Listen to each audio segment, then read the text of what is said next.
Senator from Minnesota. Thank you, Madam President. I would ask that any quorum call be vitiated. Without objection. Thank you, Madam President. I rise today to speak in morning business. Without objection, please proceed. I rise today to join my colleagues in calling on the Senate to pass an extension of the emergency unemployment insurance. I am deeply disappointed and frustrated that millions of hardworking Americans are now wondering how they will put food on their family's table and a roof over their heads because Washington has been unable to extend critical unemployment insurance. A few weeks ago, we had a bipartisan vote to move forward with debate on the extension of what is called emergency unemployment compensation. I hope we can build on that vote and move forward as quickly as possible to restore this vital lifeline before more Americans who have worked hard and followed the rules their entire lives before they slip from the middle class into poverty. The expiration of emergency unemployment insurance is an urgent problem for tens of thousands of Minnesotans and for millions of Americans. At the end of this past year, unemployment insurance expired for 1.3 million Americans, including 8,500 Minnesotans. If we don't renew that unemployment insurance over the next year, this lifeline will run out for another 3.6 million Americans, including 65,500 Minnesotans. These are real people. These are fathers and mothers. They're people whose families and local communities are struggling.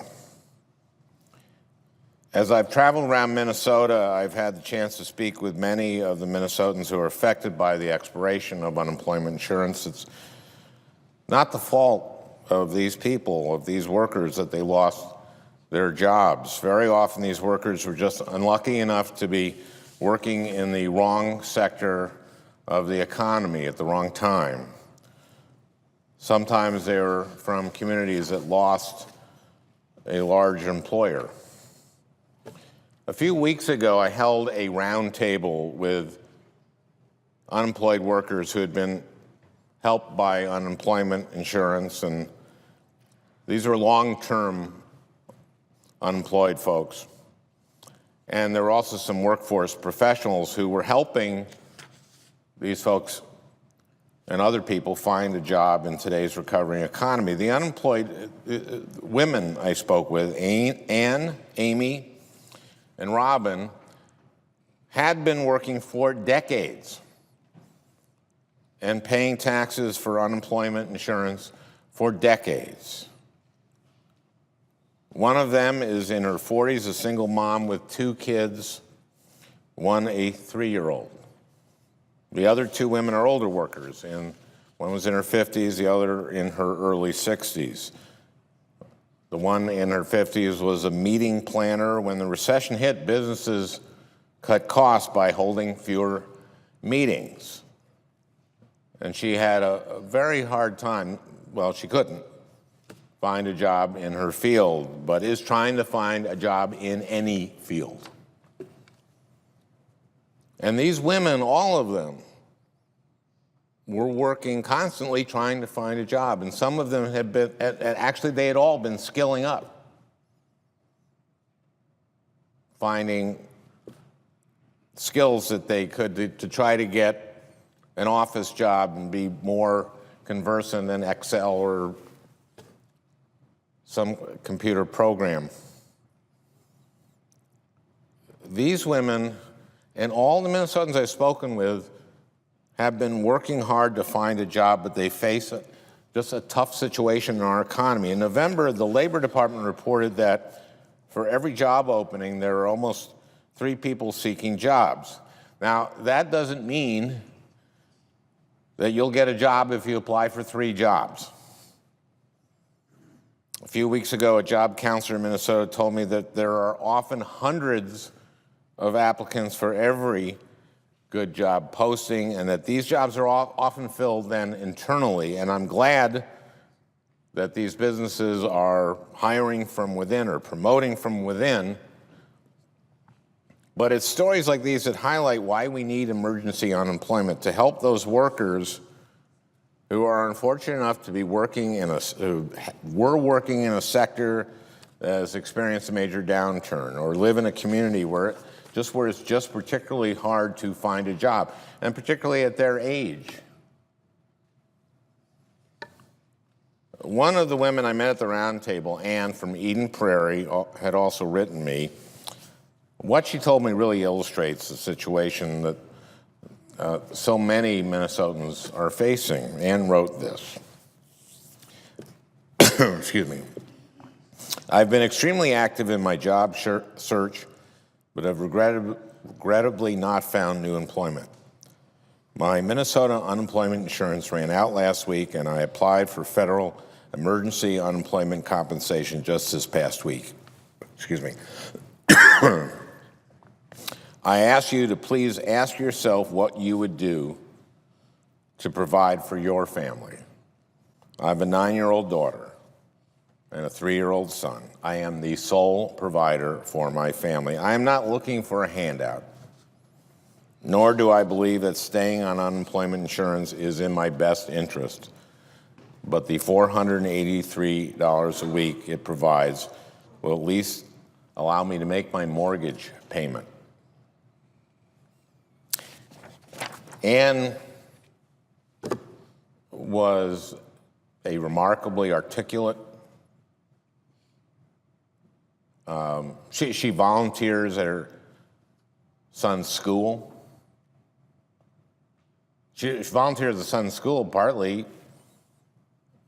she wants to be involved in her son's life, but also to network. One of the counselors there said the hardest job there is looking for a job. Minnesotans like Ann and the millions of Americans around the country in the same situation, many of them have worked for decades. Every one of these women had worked for decades and had been paying to unemployment insurance for decades. They don't deserve to be punished or to lose their homes because they're unable to find a job within 26 weeks. And often they need their unemployment so that they can have gas in the car to look for a job, so they can keep their phone.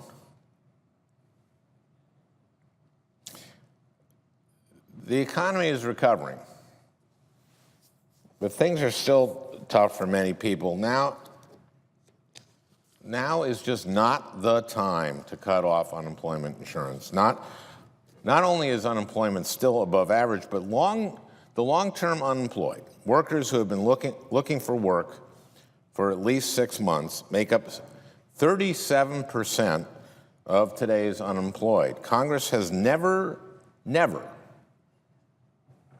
allowed extended unemployment insurance to expire when the long-term unemployment rate is as high as it is today.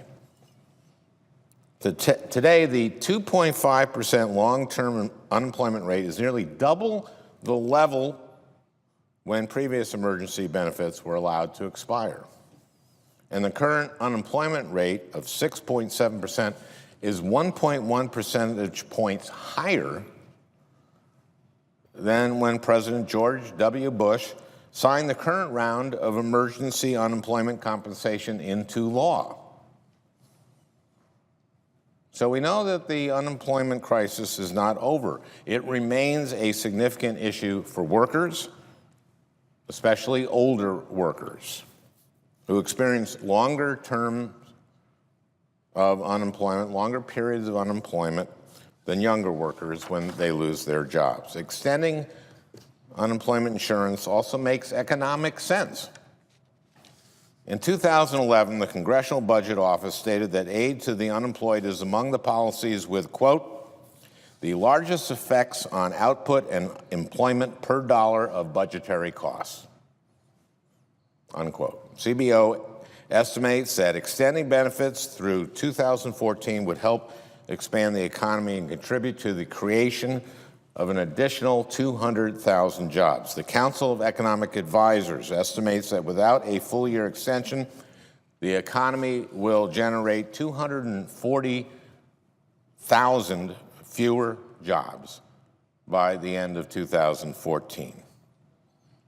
Unemployment insurance has been shown to help people stay in the workforce, allowing them to contribute to our economic recovery rather than letting people slip into poverty. The Census Bureau estimates that unemployment benefits kept 2.5 million people who are trying to stay in the workforce out of poverty in 2012 alone, and have kept 11 million unemployed workers out of poverty since 2008. Extending unemployment insurance for those who need it is far from the only thing we should be doing to help people get back to work. I've spoken many times about one of my highest priorities in this area, addressing the skills gap by supporting workforce training partnerships between businesses and community and technical colleges. And there are other things we should be doing, like rebuilding our infrastructure. But it would be a tremendous mistake to fail to renew the unemployment insurance that has lapsed. When people like Ann and Robin and all those I meet around the state of Minnesota and the millions of others around the country, when they're looking really hard for work, and I'm talking about these people are working hours and hours a day looking for work, and it's almost 24 hours a day because they keep their phone on. And they are thinking about it constantly. Let's not pull the rug from under them now. They are trying to catch up in an economy that is recovering but still has a long way to go. We shouldn't be jeopardizing their family's economic security, and we shouldn't be jeopardizing our nation's economic recovery with short-sighted decisions like letting this critical safety net expire. Thank you, Madam President, and I would suggest the absence of a quorum. Clerk will call the roll.